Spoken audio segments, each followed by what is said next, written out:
Imagine living your life after 50 and feeling energized and excited about your future. Welcome to the Women in the Middle podcast, the podcast for women who are ready to figure out what they want and create the life they deserve. Here's your host and Master Certified Life Coach, Susie Rosenstein. Hey there, today's episode is all about the power of mindfulness to cope with a terminal illness. Let's go. Welcome back to the podcast Women in the Middle with over 1 million downloads and counting. I'm your host, Susie Rosenstein, your Master Certified Coach and Midlife Transition Expert, and I am so glad to be here with you again. Now, my friend, I know that you know that midlife isn't all rainbows and daisies. At our age, we go through a lot of big stuff, both positive and negative, and today's topic is an important one because cancer and terminal illness are part of the human experience. We just got to talk about it. I know you're going to appreciate the perspective and insight my incredibly special guest brings to the whole topic. Her personal experience with mindfulness tools to help her cope is so powerful, so without further ado, let me tell you more about her. My guest today is Gillian Borg, who is going to share her experience with the power of mindfulness when coping with a terminal illness. Gillian is a mother of 2 beautiful children and grandmother to a beautiful granddaughter. Gillian was diagnosed as terminally ill in August 2022 and was given less than a year to live. She was previously a debt specialist and from a banking background. Now she's retired due to ill health. Gillian also has lots of life skills and hobbies that she's accumulated over the years. Now 60 years young, she's definitely got a few stories and experiences to share. Gillian has always loved life and has been surrounded by love and support from her beautiful friends and family. She and others truly believe that her outlook on life and the support she has received have been contributing factors to the way she's responded so well to treatment. Gillian looks forward to getting up every day. She strongly believes that we can never face these things alone and that we have to reach out and talk about such matters like terminal illness in a healthy and positive way. Gillian shares her story because she wants to inspire and support anyone else going through something similar. I know you're going to get a lot out of meeting Gillian and hearing her story. One more thing regarding an episode like this that includes health information, please remember that the information shared in this podcast is intended for your convenience, entertainment, and education, and isn't geared to your personal situation. It's not a replacement for care or advice from your own medical professional. So as always, you may have some things you want to follow up on, so please seek a suitable professional to advise you on your personal situation. Hi, Gillian. Thanks so much for joining us today on the Women in the Middle podcast. Hello, Susie. Thank you so much for having me today. Very, very delighted to be joining you on this. And you are in the UK, correct? I am, yes. So it's a place called Bristol. Oh, it's so, first of all, I love your accent. And it's Thank just you. so great. Out there in the internet, I met a lovely woman named Tina who brought us together because she thought you'd be a good fit for the podcast. And you are. And I am so delighted to hear your story and to share your story. It is one of surprising inspiration. So, Gillian, let's get started. Tell us a little bit about what was happening in your 40s. Well, actually, I was 34 when I had breast cancer at the age of 34. Had 2 very small children, 2 and 4, and there was no. It hadn't travelled anywhere. I hadn't gone to my lymph nodes. I had a mastectomy, and that was in 1999. And then in 2011, it came back, which was my 40s. But I was a single mum. I say a single mum. We were still very much parents. So I was a single mum in the fact that I lived alone with my children. But he was very much a dad, so he was around, and we had the perfect scenario, really, best friends. And for me, it was about how the adults behaved to how the children would deal with it. That was so important to me. And so everybody behaved like civilized adults and were very mindful of the children and, their safety place and everything. So that was all good. So it returned when Holly was 16, I think, in 2011. And then, of course, it was worse for the children because they were more knowing. When they Yes. were 2 and 4, I would turn up to school to pick them up, maybe with a different color wig on each day or antlers, and I did obviously lose my hair. And I said to the children, well, George didn't understand, but I said, Holly, mummy's having special medicine and it's going to make my hair fall out. It's so good. It's so clever. And it's going to make me better. And then when that's all over, my hair will start to grow back and I'll be the same mummy that I was before all of this. So they were able to, it was lighthearted, not lighthearted, but I explained it to them in simple terms. At the time when I was diagnosed at 34, I didn't know anybody with breast cancer apart from my mother-in-law who had died from it, but she had ignored it. She was very much of the different kind of generation. She was scared. She had a lump. She didn't get it checked. And then by the time she did, it literally, honestly, Susie, it was scary because the doctor came to the house and I spoke to one of the daughters and she said, doctor says, mum's got breast cancer. And I thought, there is no way they would ever say a statement like that, just going to the house. But what actually happened, Susie, it was so far advanced. It had started to show. Wow. It was like a stage 4, where it, normally you get a lump, there's stage 1, and then maybe it's stage 2 because it's faster growing or whatever. But it completely ulcerated out of the breast. So he was right in saying it was breast cancer. He knew. She had left it that long. Wow. So, but at the time, obviously, Pat had died from it, quite a few years after. But so my knowledge of people with breast cancer was very limited. It was much rarer then.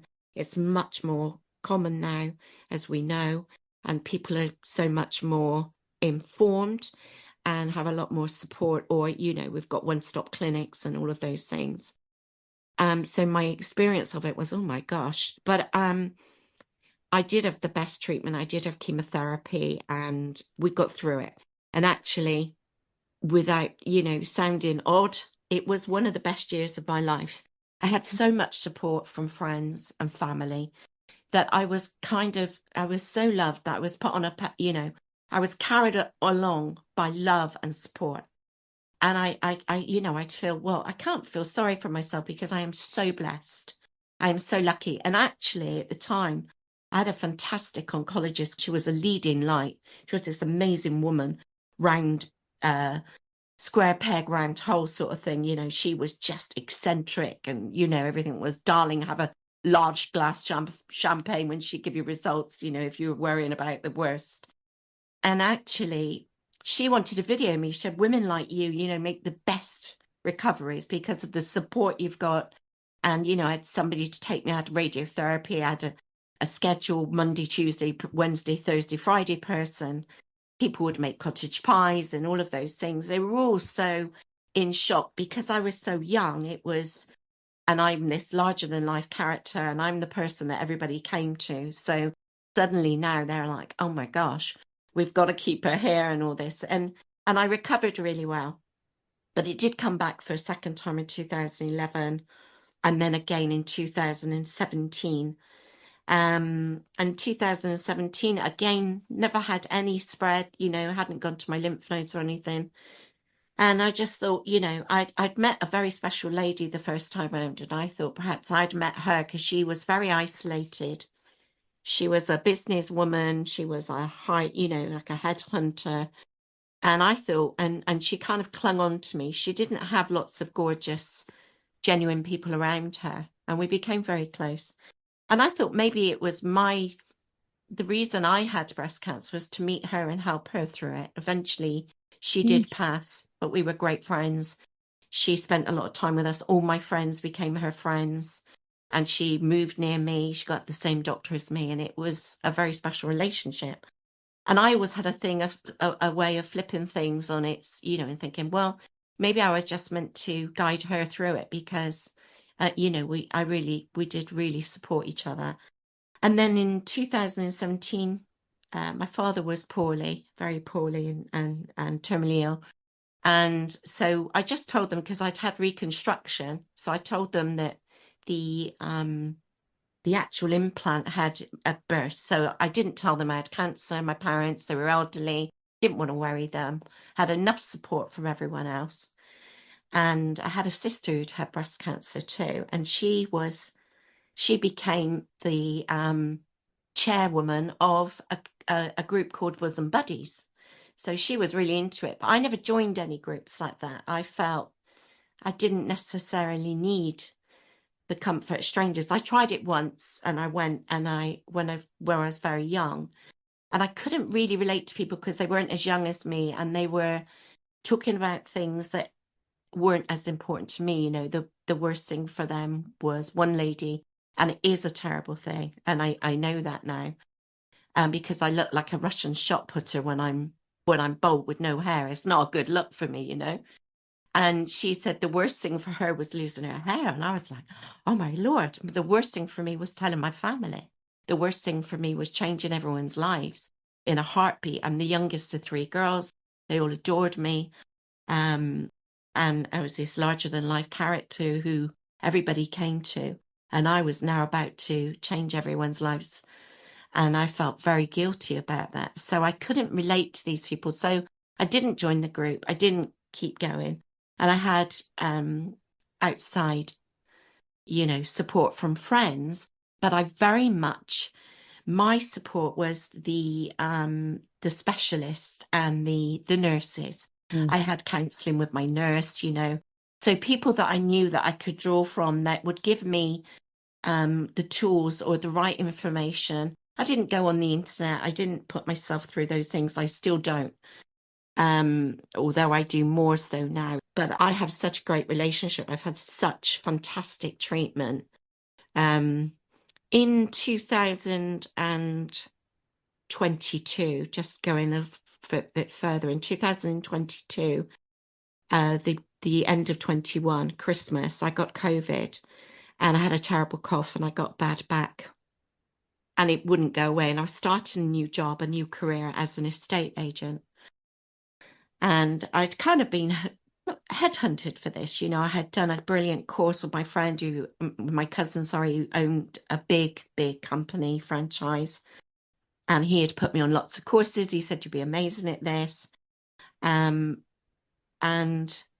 I went to, I was in the supermarket one day, and I bumped into this woman, and she said, do you want to, you know, would you get back into admin? Because I was a carer at this point.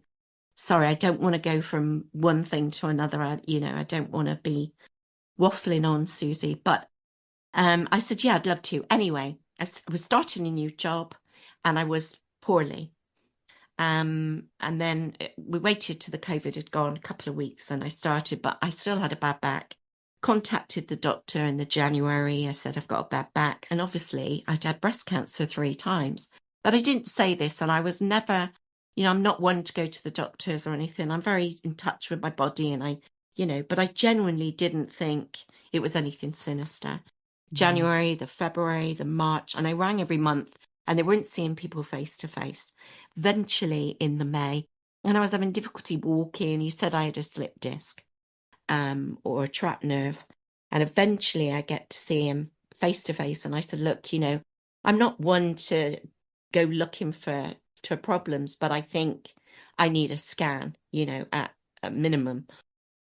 So he only sent me for a partial scan. Long story short, I had to chase for the scan and everything. And then one day I was so poorly, and I'd only been at this, I never took one day sick because it was a new job. I'm very conscientious, and I was loving the job, but I was finding it difficult.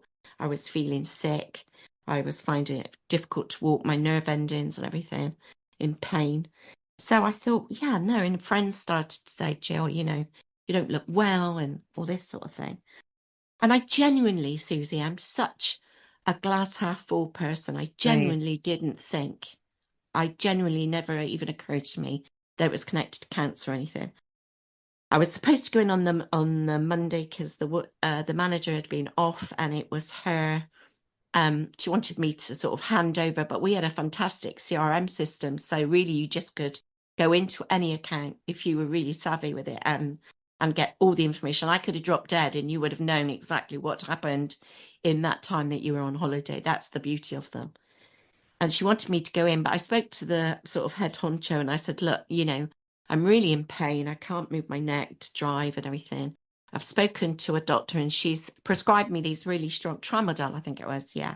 And she said, but you're going to need a couple of days, consecutive days, because they'll knock you out, but they'll help with the pain. Anyway, so he said, yeah, no problem. Take Monday. Monday was my day off anyway. And so on the Monday, I rang the surgery and I just said, look, I've had no results from my scans or anything. Can you, and she said, oh, you just have to chase it yourself. Chased it up. So I've got some fantastic woman. Only takes one good person. And she said, oh, Gillian, you've had breast cancer, haven't you, before? And I said, yeah, 3 times.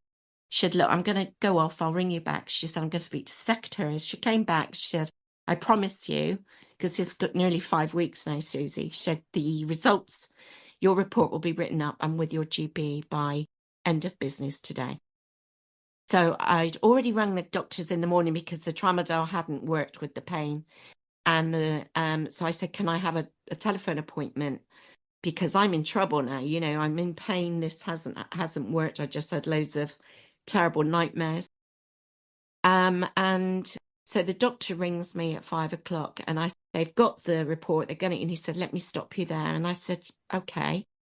He said, you've got 3 tumors in your spine. And the relief of knowing that I did have something. And I said, oh, my Lord, I said, can you write me a sick note? Because I felt I was going into work, Susie, and I was really unwell. Wow. I mean, unwell. And he said, absolutely. So he wrote me a sick note for 6 weeks sort of thing. And then I got into the system and they were at it all guns blazing. They didn't want me to suffer any more than I already had. And then obviously I had a further scan, a full body scan, MRI. So I found out in the May it had gone to my bones, but I hadn't had it clarified or wherever with the consultant. Went to the consultant and it had gone to my liver. I found that out in the June, and in the July, August, I found out that it had gone to my brain. So then I'd gone from being incurable to terminal. But I was so fortunate because I had, it sounds crazy to you probably, but I had 14 tumors. Well, I had 12 tumors in my brain, lesions. And there's a fantastic treatment called gamma knife. And it's targeted. So it's like radiation, but it's targeted to the tumors. But you have to have 15 tumors or less to qualify for it. And they rang me they had their MDT meeting and they rang me on a Wednesday and said, look, we're absolutely delighted to tell you that you qualify for gamma knife. And I was elated. And I looked it up, put in gamma knife, and it says that people can be here, with 4 years after this treatment. That was enough for me. Shut it down, didn't go into anything else. And then on the day of me having, so then I had a further brain scan, and then I had 14 tumors. So in the space of a few weeks, I had 2 more tumors. So on the day of the treatment, I had to have another brain scan to ascertain that I had 15 tumors or less. And I'm absolutely praying for this treatment. And the consultants were so amazing. So then I did have 14 still. Now I had 14, and so I was able to have the treatment. It was 5.5 hours in a cage, and you're in a tube. I was claustrophobic. I'm completely over that now, You have to be your mind has got to be your best friend, and you've got to talk to yourself and all of those things. And actually, the music was awful. And I said to the girl, I did a buzzer because you have to give them a bit of warning, I needed to use the bathroom. And I said, listen, that music, I'm losing the will to live, She said, would you like a podcast? So I said, yeah. And she said, I said, oh, I don't mind anything. Anyway, the podcast was, you'll never believe it, but the McCann story. So that was pretty, sad and dire because at the time, I really got fixated on that. So I managed to do it. And they said, we've never known anyone beg for this treatment, because you're in there a long time. It's difficult. It's arduous, but it's completely doable.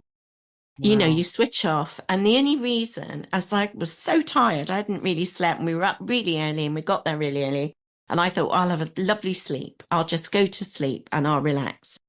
Well, they gave me 8 steroids to help with the swelling and everything. So it's like party for one in this tube and you're bolted to a thing, so I I, couldn't sleep, Susie. Gillian, I am literally speechless. So I'm watching your adorable face and animation and positivity and your cute accent. I thought you were going to say they gave you my podcast. That would have been, No, that would have been amazing. Yeah, that would have been amazing, oh, it would wouldn't have it? been more fun than What a what you got. coincidence. Yeah, That it would have I been more know. fun than what you got. Um, it's just there's just so much to your story. Um, and I've only been in a tube once, and I wasn't even all the way in, and I could feel the No. panic starting Yes. to rise. Yes. So I'm so thrilled that you were able to get that procedure. And, Yes. Oh, what you're describing about COVID, when we talk about it now that it's in the rearview mirror, more or less, yes. certainly not Yeah. gone. I had it this year. Um, Yeah. but there were so many side effects of things like Yes. the medical system and the way your treatment was Yes. delayed, like you couldn't even be seen properly. And No. I, that was I, a I real mean, that was a real yeah. problem with your Oh, situation. absolutely. And I know that the consultant whom I have is amazing, and they all treat me with the utmost respect. They treat me like a veteran. They listen to everything. They know that I'm sensible. They're amazing. I've responded so brilliantly. The brain is shrunk. The tumors and lesions have reduced by 50%.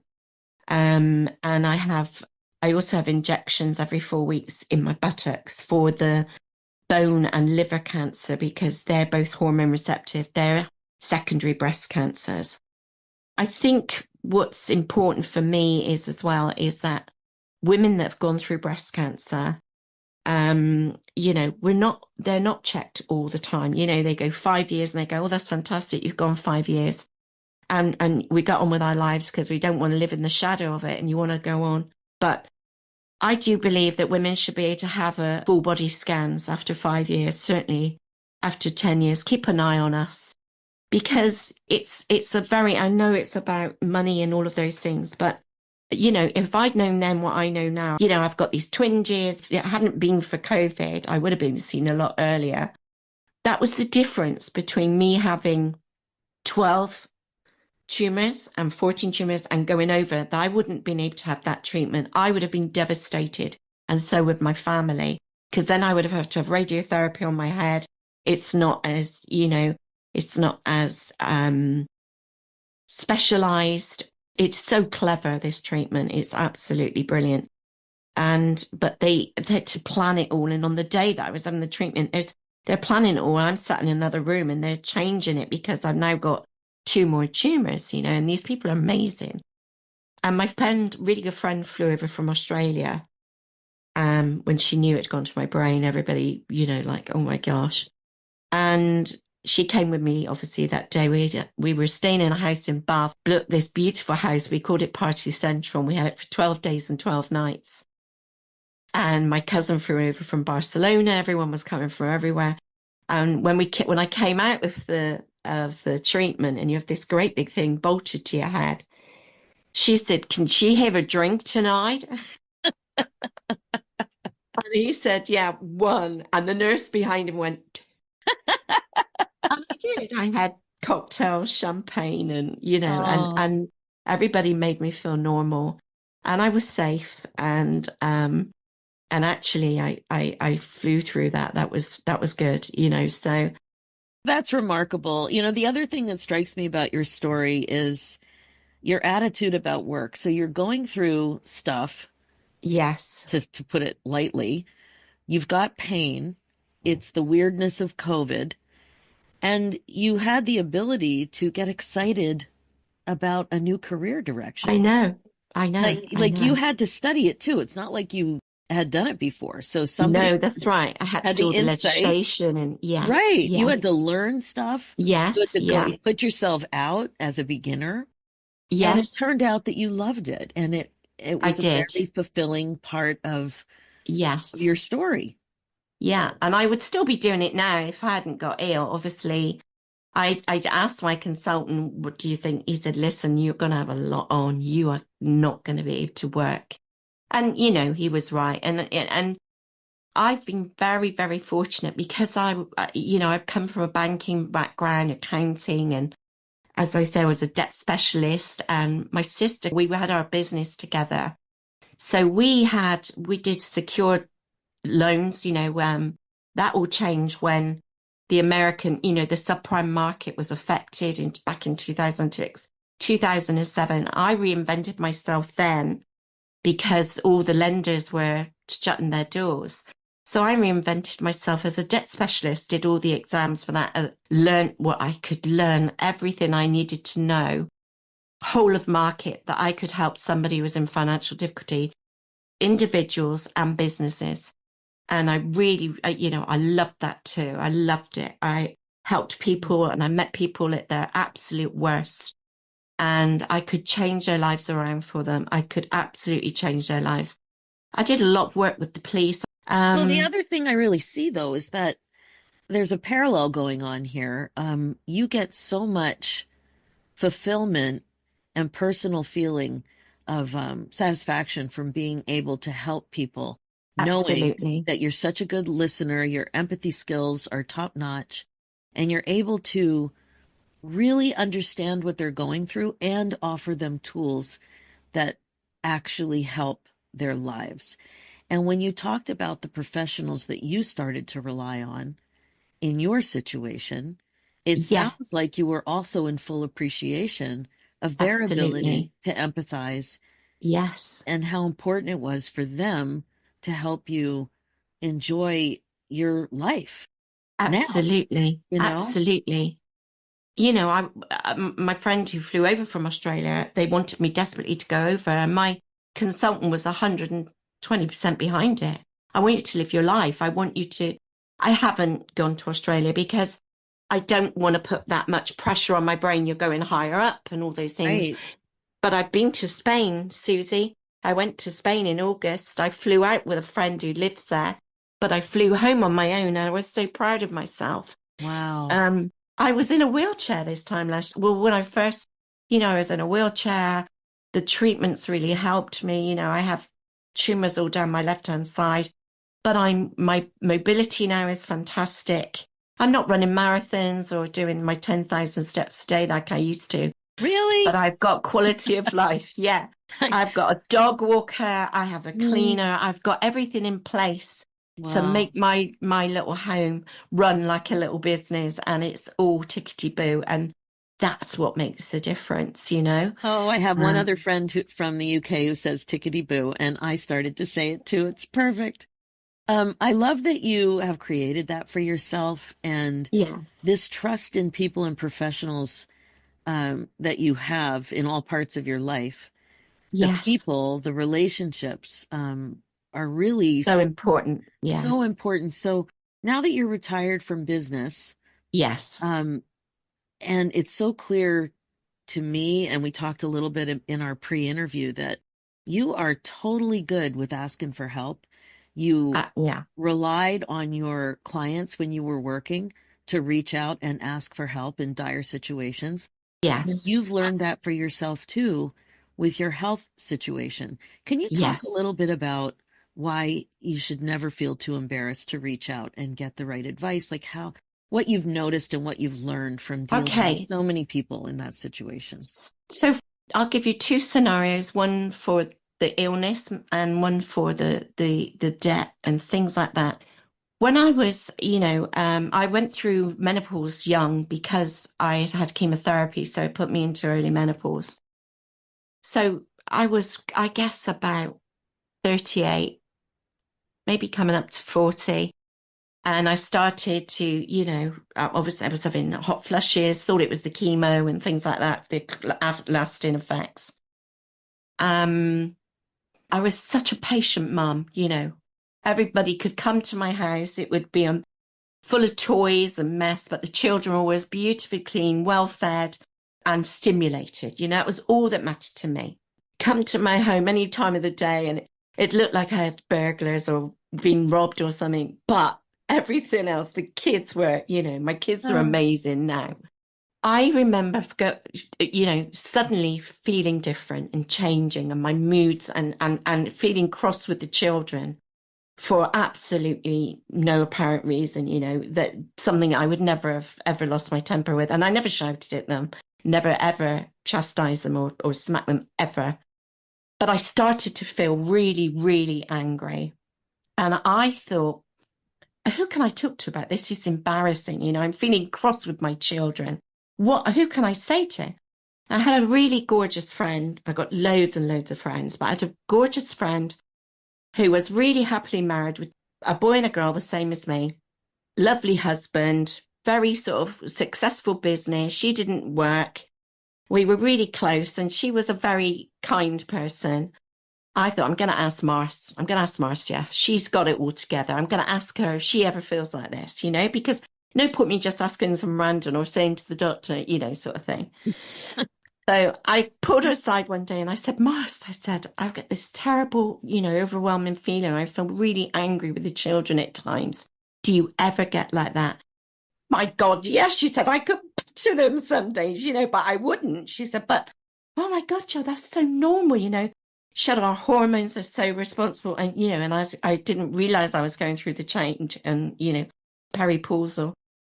And I just felt so much better, Susie. And I needn't have felt embarrassed. And that woman and I now, we've talked about some things that have been close to our hearts that we've been able to share with each other. She shared with me, knowing that it will never go any further, And then I could openly say, oh my Lord, I thought I was, I just thought I was going mad. Yes. And then I went to the doctors who knew me really well. He was absolutely gorgeous, our doctor. And I got I just said, and I filled out this thing on how many days do you feel like this? Tick, tick, tick, tick. And it looked like I was severely depressed. He said, and I know you're not, but, something changes. So I had the tests and I was peripausal. So that made sense. And I won't say that I went on a very sort of, a great sort of hormone, something to lighten the mood. And it was amazing. I felt like the old Jill again. And that was, if you've got a broken leg, you go out and you get plaster of Paris on it. But we don't talk about our, Yeah. And our hormones as women are responsible for so many things. Yes. Even when we're younger, our poor young people and everything, it is absolutely. But people wouldn't, don't think it can't be that. I'm just that I've reached out to friends who have said, my husband's thinking of divorcing me because when I've got my time of the month or I'm like unbearable and I say go talk to your doctor, go do this or get some alternative, do whatever you can, but do not suffer. Reach out, get some help, go to the right people who know what they're talking about. I remember I had a weird experience with the anger too, and for me it was there were 2 times. It was also perimenopausal. I didn't know though. It just felt like an out of body experience of anger where I was like watching myself from the sky. Yeah. Just, really get angry. And I happened to mention it to my doctor by the by I hadn't put it together, but she specifically asked and I mentioned it. I just never had mood swings before. And there it was. And then, just like you, the numbers or whatever it was showed that's what was happening. There was a change. Yeah. And we're just not aware of that stuff. But the answer is to seek professional help always. Always, always. We should never try and, suffer in silence. I was in a women's network group called Women Mean Business, and we used to go and people, once they get to know you and trust you and know that you've got integrity and, that's what it's about in our businesses and in our work life and our career, building relationships with people that that you would use for that you would trust.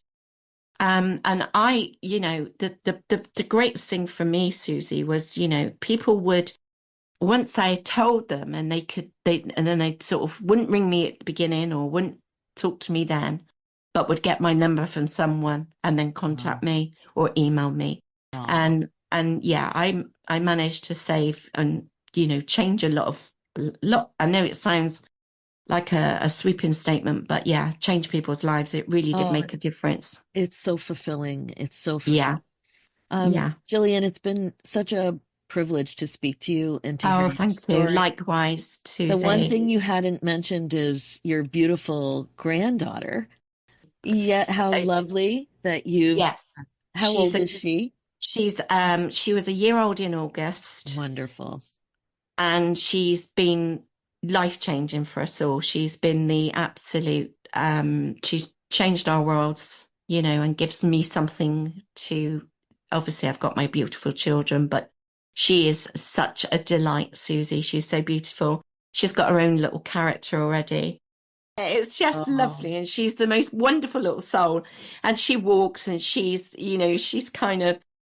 just gorgeous. She's absolutely gorgeous, and she brightens up our days. And I've got a 30-year-old daughter and 28-year-old son is the daddy, and he's just turned into this, grown up now. He's just unbelievable. We how all love her beautiful. so much. Thank you. Yeah. So, Jillian, just to close, what would you say your best advice is for somebody who has, this kind of diagnosis, this terminal diagnosis? My absolute message is to do not suffer in silence. Just by saying it out loud doesn't make it worse, and it won't make it go away, and it won't. But by saying it out loud, you will make yourself feel better, but you must go to the right people. Um, because friends don't know, and you might say to them, "Oh, I've got a lump, or I've got this," they'll say, "Oh, I don't know." We have a way of talking ourselves out of things, Hmm. and just pick up the phone. And there are so many fantastic people out there. You don't even have to be part of in the system or anything. You just say, "Look, I've got a worry, I've got a concern," and they'll give you the best contact details. You Hmm. know, Certainly with breast cancer, you have one-stop clinics. We're very lucky. And with our doctors, if you're really, really worried, don't play it down. Do not play it down. Don't say, "Well, I think I'm fine." You're absolutely, unless you're an absolute hypochondriac and they see you all the time, they will listen. Yes. They've got to. They have a duty to. So you say, "Look, I'm not a scaredy cat. I'm not, I'm genuinely worried, but I want to be able to allay my fears, because it's never terrible until it's terrible." Hmm. So all of the things that we think that go through our heads are the worst case scenarios. Normally, it's not that. Unfortunately for me, but my goodness, I had breast cancer 3 times. I still feel blessed. I'm still living my life to the full. I got given less than a year to live, and that was 2.5 years ago. And here I am, larger than life, loving life, and getting up every morning, looking forward to getting up every day. I would say absolutely reach out to professionals. Go to your doctor in the first instance. Absolutely. And push it. Don't let them fob you off. I Right. think they took it up on my behalf. I really do, Yeah. because I waited for so long, and it was crucial actually to it could have been the difference between me not being able to have gamma knife. So it made a difference.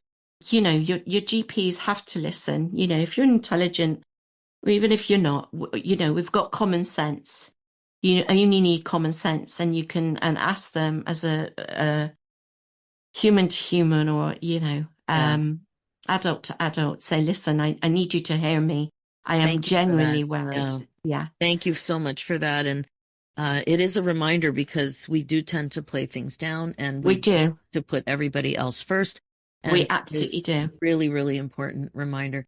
Jillian, thank you so much. We wish you the best. Thank you. And I'll never forget meeting you. It's been an absolute Me delight. too. Thank you so much, Susie. Lovely to meet you. You take care. Thank you. Bye bye. Okay, that's it for this episode. Jillian's message to surround ourselves with uplifting and genuine people was just so powerful. Think about it. Are you functioning this way with this much intention yourself? She feels so strongly that we're not meant to be a lone island, and the more support we get, the better. Sometimes it may feel easier to just withdraw, hoping whatever terrible thing it is will just go away. I hope her message to reach out and get the help you need stays with you and serves you well. If you would like to connect with Gillian Borg, please go to www.gillianborg.com. If you want to understand how mindfulness can help you get out of your own way so that you're happier overall, I might be your gal. It is way more fun to do this together. Okay, that is it for this episode. As you know, this podcast is all about how to love your life again after 50. It's really all about coaching you to be more intentional and to incorporate mindfulness into your life as a regular practice. This is how you put yourself on your agenda. My focus as your midlife coach is to help you get unstuck, clear, and focused on your current values and priorities so you don't have regrets. I can help you create the confidence, courage, and meaning you're looking for. If you're ready to explore what coaching together might look like for you, you are invited to book your momentum call at www.womeninthemiddleacademy.com, and we'll talk about it. And one more thing, if you're feeling stuck and want to take some fast action, you're also invited to get my new masterclass, Get Unstuck, Midlife Clarity Fast and Easy, where you can get clear about your next chapter priorities without spin, confusion, and overwhelm in less than an hour. Head over to www.midliferoadmap.com. And finally, for show notes and links, head over to susierosenstein.com and click the podcast tab and look for episode 386. You'll also see links there for the new show, Women in the Middle Entrepreneurs. Thanks so much for listening. It's time for you to put yourself first, one thought at a time. I'm Susie Rosenstein, and I'll talk to you next week.